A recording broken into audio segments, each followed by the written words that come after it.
नए दौर की जो पेरेंटिंग है इसका स्टाइल अब चेंज हो चुका है, क्योंकि बच्चे जो हैं वो पहले दौर की तरह नहीं रहे। बच्चे, आज का बच्चा हाइपर एक्टिव है, वो ज़्यादा देर किसी एक खिलौने के साथ नहीं खेल सकता क्योंकि उसका दिल भर जाता है। उसे फिर कोई नई एक्टिविटी चाहिए, कुछ नया चाहिए जिससे उसे खुशी महसूस हो सके। तो इसी तरीके से पेरेंटिंग भी नए दौर के लिहाज से बिल्कुल बदल चुकी है। तो कैसे बदल चुकी है, इसमें मैं जाने से पहले, इसकी स्ट्रेटजीज की तरफ जाने से पहले मैं एक बात बता दूं कि बच्चे का और पेरेंट्स का जो है ना वो एक स्ट्रॉन्ग बॉन्डिंग बहुत ज़रूरी है। अगर आपकी बच्चे के साथ बॉन्डिंग नहीं है, कनेक्शन मजबूत नहीं है ना, तो फिर बच्चा जो है ना वो आपसे बहुत सारी चीज़ें शेयर नहीं करेगा और बहुत सारे उसके साथ प्रॉब्लम्स आ जाएंगे।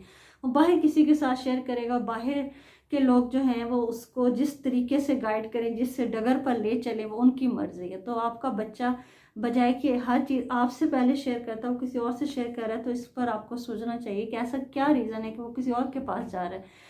तो आपका बच्चों के साथ बिहेवियर सबसे पहले तो फ्रेंडली होना चाहिए, ठीक है, अप्रोचेबल हों आप बच्चों के लिए, और उसको जो है ना वो उसे लविंग और केयरिंग पेरेंट्स चाहिए। या मैं पेरेंटिंग की बात करी, पेरेंट्स की बात करी, इसमें फादर और मदर दोनों आएंगे। ये पेरेंटिंग सिर्फ मदर का काम नहीं, ये फादर का भी काम है, क्योंकि फादर के पास टाइमिंग जो है वो कम होती है क्योंकि उसके पास और रिस्पॉन्सिबिलिटीज़ होती हैं। लेकिन जितना भी टाइम वो दे, कोशिश करे कि उस टाइम में टीवी ना देख रहा हो, मोबाइल ना यूज़ करे हो, ताकि बच्चे को फुली कंसंट्रेशन दे सकें, तवज्जो दे सकें। बच्चे को अटेंशन चाहिए होती है। तो जितने भी प्रॉब्लम्स हैं ना, जो कि आज मैं इस वीडियो में डिस्कस करूँगी, और फिर उसका हल भी बताएंगे, सोल्यूशन भी इंशाल्लाह बताएंगे, और स्ट्रेटजीज क्या होनी चाहिए वो सब। लेकिन सबसे पहले आपका कनेक्शन स्ट्रांग हो, आपकी अपने बच्चों के साथ बॉन्डिंग स्ट्रांग हो, ताकि वो बाहर के लोगों पर ट्रस्ट ना करें। और दूसरी बात यह है कि आपका लविंग और केयरिंग हो आप, और दोनों ने मिलकर ही बच्चों की तरबियत करनी। एक अकेला पर्सन कभी बच्चे की तरबियत नहीं कर सकता।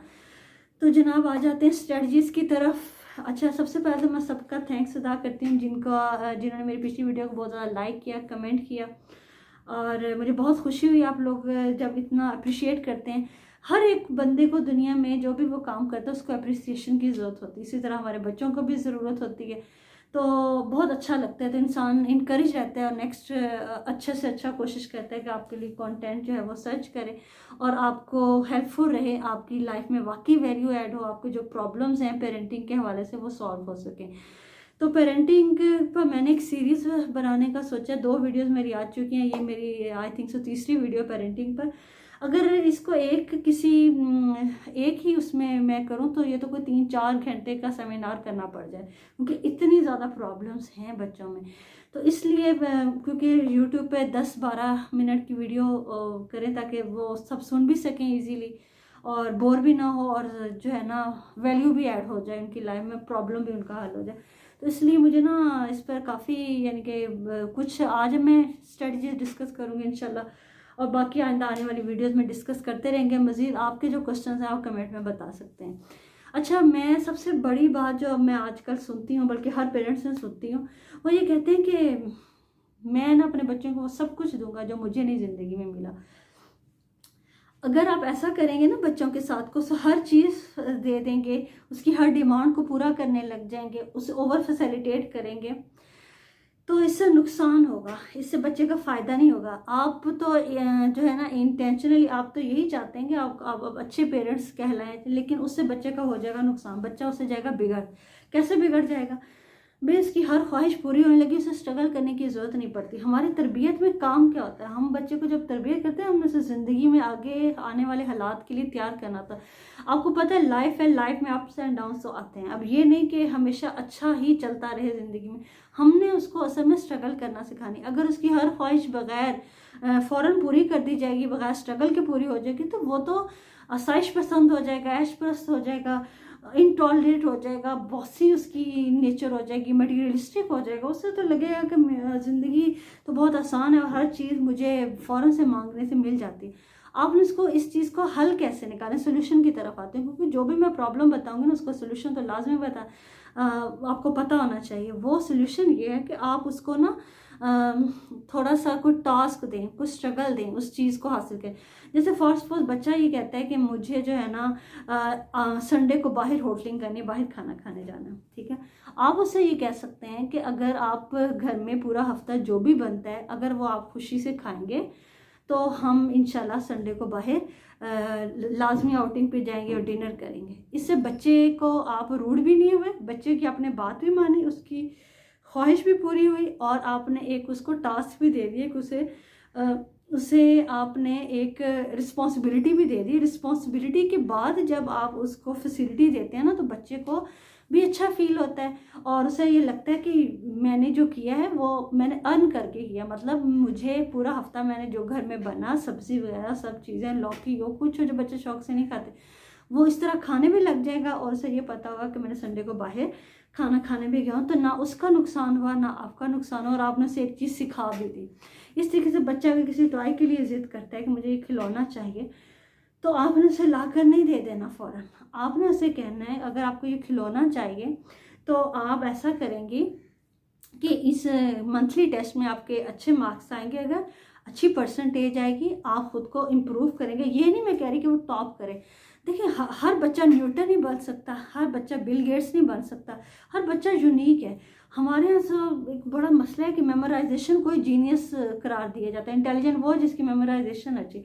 ये जो कोई चीज़ याद कर लेना और उसमें फुल नंबर ले लेना, ये तो आप किसी तोते को भी याद करवा देंगे ना उसे भी याद हो जाएगा, वो भी याद कर लेगा, तो फिर मार्केट में तोते ही आएंगे, क्रिएटिव लोग तो नहीं आएंगे। तो क्रिएटिविटी का रट्टे से कोई ताल्लुक नहीं है, हर बच्चा यूनिक है, हर बच्चे में कुछ अलग किस्म की क्रिएटिविटी होती है, उसको जानें उसको समझें।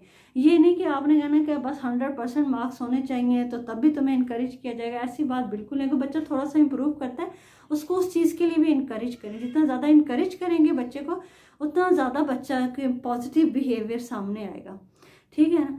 तो इस चीज़ को आपने कंट्रोल करना, सिर्फ कंट्रोल स्ट्रगल देनी है, आपने हर चीज़ उसको फ़ौरन से पूरी नहीं कर देनी, बल्कि उसके साथ कोई टास्क, अगर बच्चा कहता है कि मैंने फ़लानी जगह पर घूमने जाना है किसी जगह पर, तो आप कहें कि अच्छा हम वहाँ फ़लानी जगह पर घूमने जाएंगे, ठीक है। जैसे फॉर बच्चा कहता है कि मैंने एबटाबाद जाना है या नथिया गली जाना है या मरी जाना है, तो आप उसे एक टास्क दे दें, आप उससे कहें वहाँ के जो मशहूर मकामात है ना उनकी लिस्ट बना लेनी है, ठीक है। तो वो फिर मुझे आपने दिखानी, वो दिखाएगा, इस तरह से टास्क भी हो गया, उसका नॉलेज भी बन गया और आप वहाँ पर उसको ले भी गए। तो आपने काम तो उसको फैसिलिटेट तो करना ही है, लेकिन साथ में उसे थोड़ी सी स्ट्रगल दें ताकि उसे आदत हो, वो आने वाले दौर में स्ट्रगल के लिए तैयार हो। एक नंबर ये पॉइंट है, ठीक है, कि बच्चे की ख्वाहिश पूरी करें, लेकिन इतनी भी नहीं कि वो जो है ना वो अपने आप को ऐश प्रस्ती की तरफ ना चला जाए, क्योंकि बच्चे की जो नेचर है ना वो आहिस्ता आहिस्ता जो उसकी हैबिट्स हैं जो सब है वो डेवलप बचपन से ही होता है, बड़े होकर नहीं होता। लेकिन ये भी नहीं कह सकते कि बड़े होकर आप खुद को चेंज नहीं कर सकते हैं, लेकिन फिर उसके लिए बहुत ज़्यादा एफर्ट करनी पड़ती है। तो वो चीज़ें अगर तरबियत में शामिल हो जाएंगी ना तो फिर उसे बड़े होकर इतना ज़्यादा एफर्ट नहीं करनी पड़ेगी खुद को बेहतर बनाने में। अच्छा, दूसरे पॉइंट की तरफ आ जाते हैं।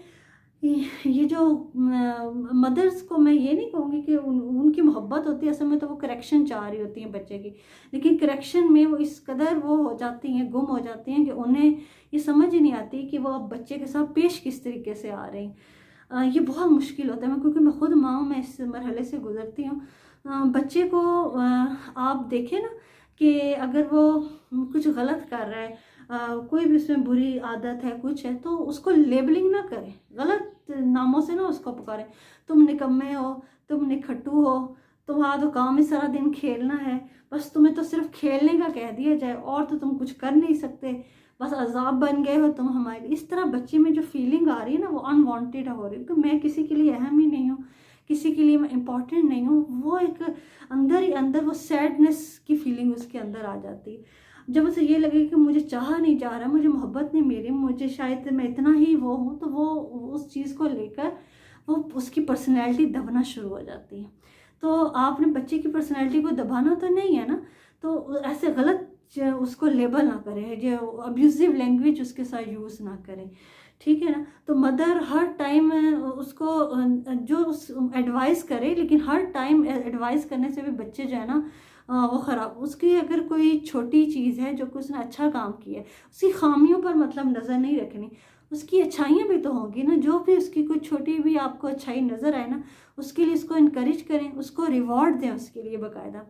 और जो उसकी गलत बात हो ना, उस पर अगर उसको पनिशमेंट दें, उसको अगर समझाना है तो साइड पे समझाना, सबके सामने नहीं समझाना। वो डिसिप्लिन सबके सामने नहीं आप ला सकते कि सबके सामने। मैंने देखा माएँ अक्सर मारने लग जाती हैं बच्चों को, तुमने गलत किया, ये क्या किया, हर चीज़ पर उसको ना ना ना, तो बहुत ही हो जाता है। अपने अल्फाज को भी थोड़ा सोच समझ के इस्तेमाल करना चाहिए, क्योंकि बच्चे आज के बहुत सेंसिटिव हैं। वो समझते हैं कि हमारे साथ कौन सी लैंग्वेज इस्तेमाल हो रही, किस तरीके से पेश आया जा रहा है। तो आपने उसको गलत, उसने कोई हरकत की है उस पर आप उसको रूड ना हो, ना लड़ें उसके साथ। उसे आपने कहें कि आपने इस रूल को तोड़ा है। रूल आप, मैंने पिछली वीडियो में बताया था कि रूल अगर आप घर के बना लेंगे ना, तो फिर बार बार कहने की ज़रूरत नहीं पड़ेगी। घर का रूल अगर ये बना लेंगे कि सुबह सब ने 10 बजे सोना है, तो फिर हर रोज़ ये बात कहने की ज़रूरत नहीं पड़ेगी कि 10 बजे सोना है, लाइट्स ऑफ हो जाए, सो जाओ। नहीं, अगर रूल ये बना लिया कि सिर्फ संडे को आउटिंग होगी या संडे को बाहर का खाना है, तो रोज़ बच्चे डिमांड नहीं करेंगे कि आज हमने पिज़्ज़ा खाना है, आज हमने बर्गर खाना है, बाहर से ऑर्डर कर दे।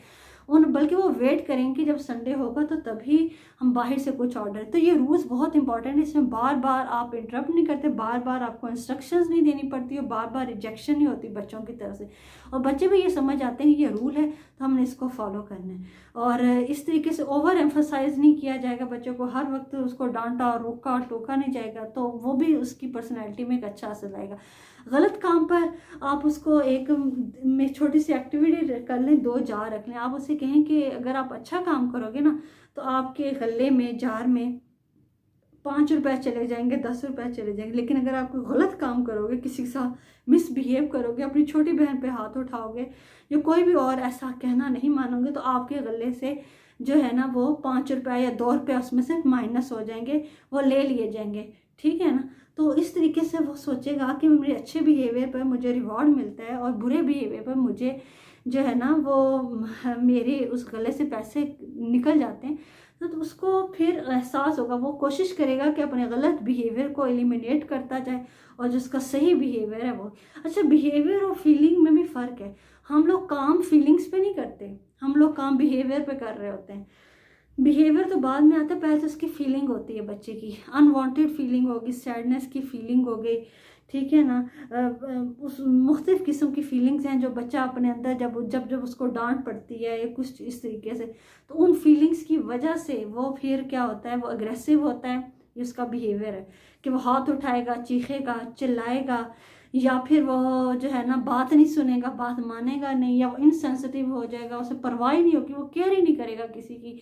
तो ये सारे वो बिहेवियर हैं जिसके पीछे फीलिंग्स काम कर रही होती हैं। हमें फीलिंग्स को चेंज करना है, तो हम ऐसा फील ही ना कराएं बच्चे को कि जिसकी वजह से उसका बिहेवियर ख़राब हो।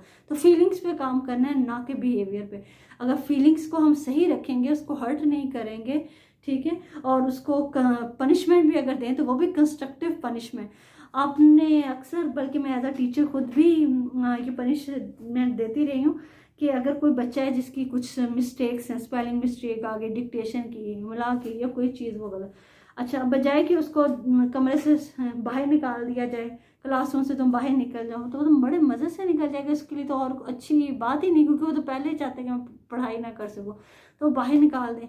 ये सब चीज़ें नहीं करनी आपने। पनिशमेंट ऐसी दें, अगर आपने आज होमवर्क नहीं किया, आप ऐसा करेंगे, आप घर से 2 बार यही होमवर्क करके लाएंगी। ठीक है। अगर आपकी ये मिस्टेक है, इसको 5 टाइम लिखें।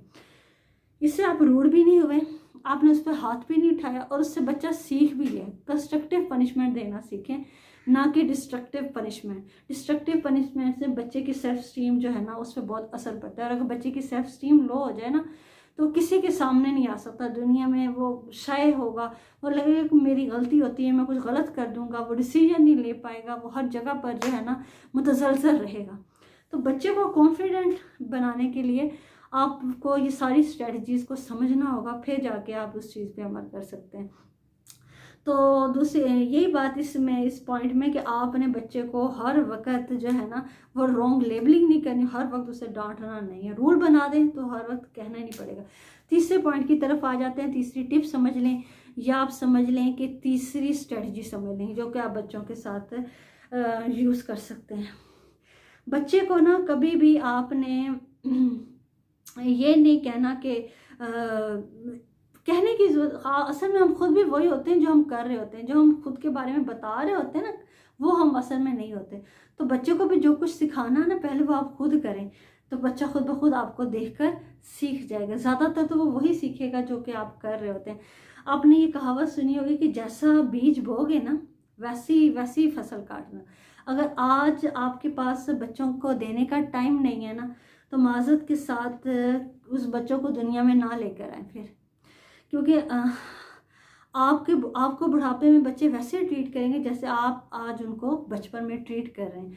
अगर आप उसको आज अटेंशन नहीं दे रहे, ठीक है, आज उसको मोहब्बत नहीं दे रहे, आपके पास टाइम नहीं है फॉर सपोज, तो कल बच्चों के पास भी आपके लिए टाइम नहीं होगा। तो फिर बाद में भुगतने की बजाय, बाद में बच्चों को कोसने की बजाय, पहले आप खुद को देख लें कि आपने उनके साथ कैसा किया, कैसा उनके साथ पेश आए।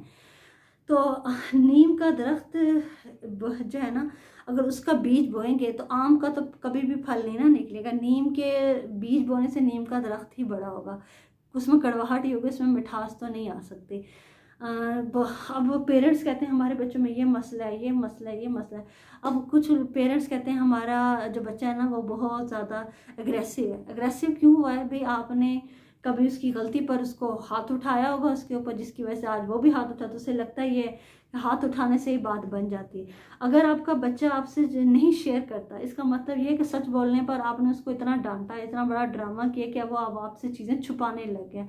और अगर बच्चा आपसे झूठ बोलता है, ठीक है, तो ये इसका मतलब है कि जब कभी उसने सच बोला होगा तब भी आपने जो है ना उसके साथ काफ़ी ज़्यादा रूड हो गए होंगे, जिसकी वजह से वो आज झूठ बोल के कहता है कि चले काम चला लिया जाए।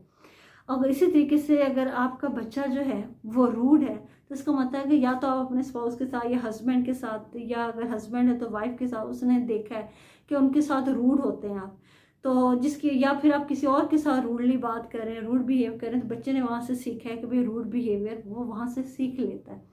इसी तरीके से अगर आपका बच्चा, आपको लगता है कि वो जो है ना वो बहुत ज़्यादा जो है ना वो गिल्टी फील करता है, तो इसका मतलब ये है कि आपने उसको जो है ना बहुत ज़्यादा क्रिटिसाइज़ किया, जिसकी वजह से उसे लगता है कि हर ज़िंदगी में मेरी ही गलती होगी। और अगर वो दूसरों की कामयाबी पर जलता है, जेलस होता है, तो इसका मतलब ये होता है कि आपने बच्चे को दूसरों के साथ कंपेयर किया। तो खुदा के लिए बच्चों को कभी भी कंपैरिजन में ना लेकर आए कि फलाने के बच्चा डॉक्टर बन गया, फलाना कज़न तुम्हारा इंजीनियर बन गया, तुम देखो ना खट्टू और नालायक को, वैसे के वैसे पढ़े हुए हो। जो बच्चा है ना उसको कहें कि आप अपने साथ खुद में इम्प्रूवमेंट लेकर आए, ना कि दूसरे के साथ। वो अगर खुद को दूसरे के साथ कंपेयर शुरू कर देगा तो लाइफ में आगे जाके भी वो किसी की कामयाबी पर, किसी के पैसे पर, किसी की उस पर वो हमेशा जेलस होगा, क्योंकि उससे ये लगेगा कि ये ज़्यादा हो रहा है तो मैं क्यों नहीं। भाई आप अपने हर चीज़ के जिम्मेदार खुद हैं, आपने अपनी खुद मेहनत करनी है, लेकिन किसी की कामयाबी पर जेलस होना यही वजह होती है कि उसके पीछे आपने उसको कंपैरिजन की इतनी आदत डाल दी होती है कि अब वो हमेशा अपने आप को दूसरों के साथ कंपेयर ही कर रहा था, जबकि कभी 5 उंगलियां बराबर नहीं होती।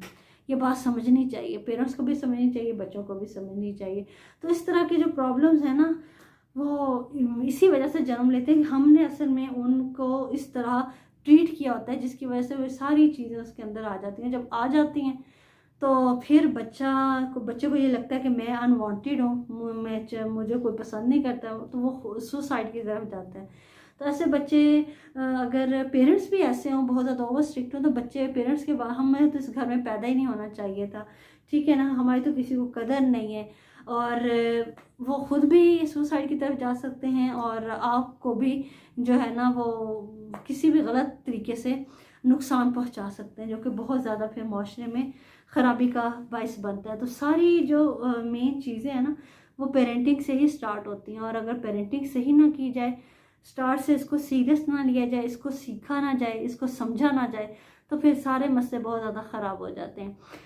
तो दूसरी बात, बच्चों को हमेशा सच बोलना सिखाएं, चाहे कुछ भी हो वो आपके साथ सच बोलें, और सच बोलने पर उसे अप्रिशिएट करें, उसको रिवॉर्ड दें, उसको डांटे नहीं, ताकि वो अगली बार ये ना हो कि उस डर के मारे आपके साथ शेयर ना कर सके।